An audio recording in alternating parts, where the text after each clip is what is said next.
আসসালামু আলাইকুম।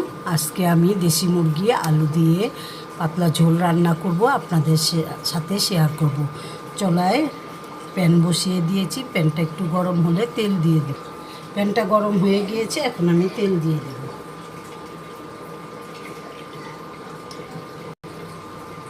তেলটা গরম হলে বাকি মশলাগুলো দিয়েছে, এখানে গোটা মশলা,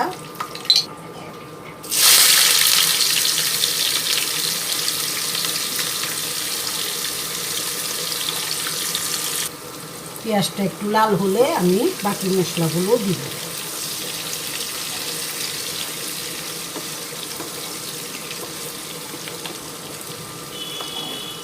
পেঁয়াজ লাল হয়ে গিয়েছে, এখন আমি মশলা দিয়ে দিব। এখানে আদা রসুন আর পেঁয়াজ একসাথে আমি ব্লেন্ডার করে নিয়েছি। ওই মশলাটা দিয়ে একটু ভালো করে ভাজা ভাজা করে নেব। এখানে গোলমরিচ, বাদাম বাটা আর অনেক কিছু মিলিয়ে আমি ব্লেন্ডার করে রেখেছিলাম, ওটা দিয়ে দেব। সামান্য মরিচ, ধনিয়া গুঁড়ো, হলুদ, সামান্য একটু জিরা গুঁড়ো,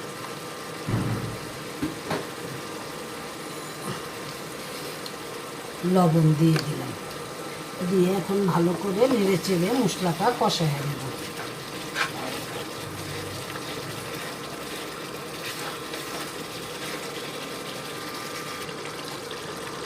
আমার হাতে বানানো গরম মশলার গুঁড়ো দিয়ে দিলাম। দিয়ে আবারও ভালো করে নেড়ে চেড়ে কষায় নেব। এখানে কাঁচামরিচ ফালি করে রেখেছি, কয়েকটা কাঁচামরিচ দিয়ে দিলাম। মশলাটা ভালো করে কষানো হলে মাংসগুলো দিয়ে দিব। মশলা কষানো হয়ে গিয়েছে, এখন মুরগি ধুয়ে রেখেছি, দিয়ে দেব।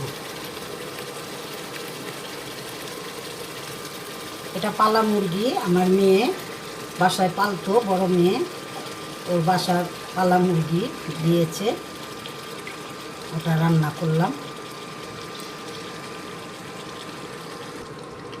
এখানে টক দই দিয়ে দিলাম আমি 1 চামচ,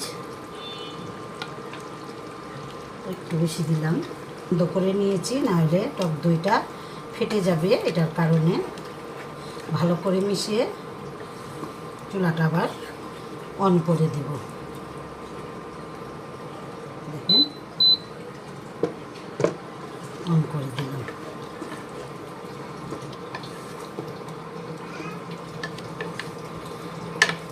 মুরগি কষানো হলে আমি আলু দিব।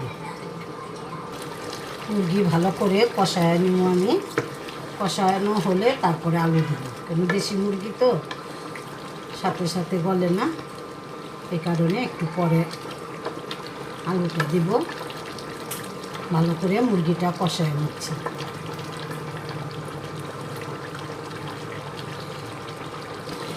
মুরগি কষানো হয়ে গিয়েছে, এখন ঢাকনা দিয়ে একটু জল দিয়ে ঢেকে দিলাম। ঢাকনাটা খুলে এখন নেড়ে চেড়ে আলু দিয়ে দিব।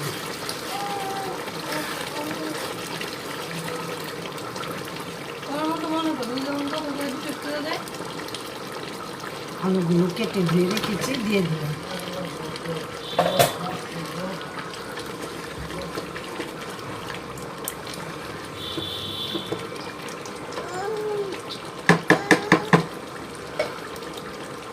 ঢাকনা দিয়ে ঢেকে দিলাম।